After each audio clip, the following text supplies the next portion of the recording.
mamatay, hindi doon nanginginig ang dibdib ko.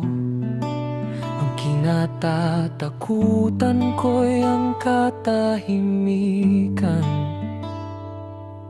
Pagkatapos ng lahat ng ito, kapag ang pangalan ko'y di na tinatawag, at ang tawa ko'y di na maalala, parang kandilang unti-unting nauupos sa gabing walang nagbabantay.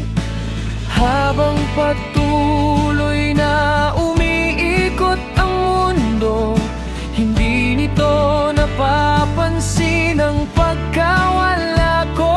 Dahan-dahan, parang bakas sa buhangin, binubura ng alon ng panahon.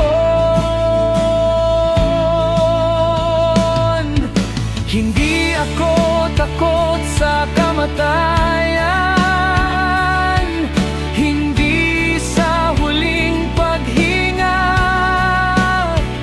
Ang takot ko'y ang araw na wala nang makaalala na ako'y minsan nandito.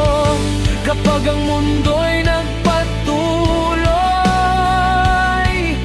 na parang wala akong naiwan, yan ang pinakakinatatakutan ko, ang mabura sa alaala ng kahapon. The days move forward, walang hinto, hindi man lang lumilingon sa likod. Napapaisip ako kung gaano kadali maiwan, hindi sa katawan kundi sa gunita. May mga salitang di ko nasabi, mga yakap na di ko naibigay. Kung bukas wala na ako rito, may patunay bang ako'y nabuhay? Sa bawat hakbang ng oras, may bahagi sa aking nawawala, parang litrato na kumukupas sa lumang kahong may alikabok.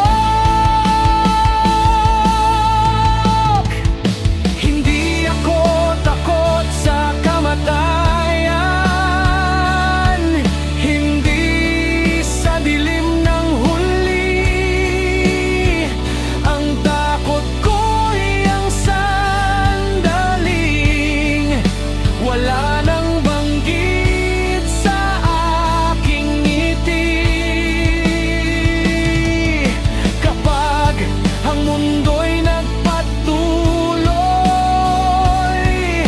na parang wala akong saysay, yan ang pinakakinatatakutan ko, ang limutin na ako'y minsan nabuhay.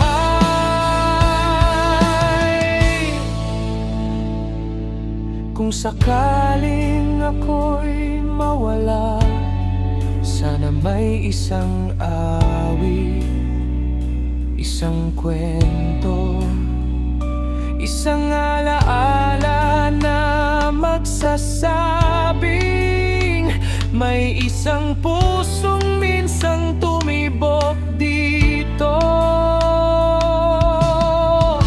Hindi man ako perpekto, Hindi man ako bayani,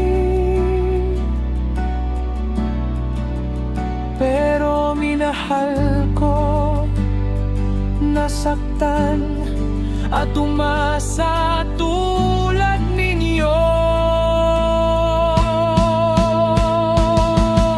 Hindi ako takot sa kamatayan, takot akong hindi maalala. Nasa gitna ng mundong maingay, ako'y tuluyang mawala. Kung ito man ang huling gabi at bukas ay wala na ako rito, huwag niyo sanang kalimutan na ako'y minsang nabuhay.